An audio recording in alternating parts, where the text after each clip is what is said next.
सोलापूर महानगरपालिकेच्या 2014 मधील बस खरेदी प्रकरणातील कथित चेसी क्रॅक घोटाळ्यावरून शिवसेना उद्धव बाळासाहेब ठाकरे पक्ष आक्रमक झाला आहे. 56 कोटी रुपयांची भरपाई महापालिकेच्या तिजोरीतून म्हणजेच नागरिकांच्या खिशातून केली जात असल्याचा आरोप करत संताप व्यक्त करण्यात आला.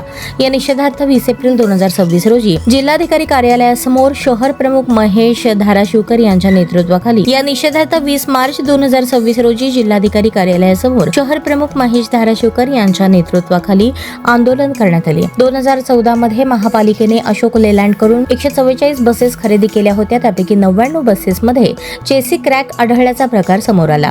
हा केवळ तांत्रिक दोष नसून अधिकारी आणि कंपनीमधील संगनमतातून झालेला घोटाळा असल्याचा आरोप करण्यात आला.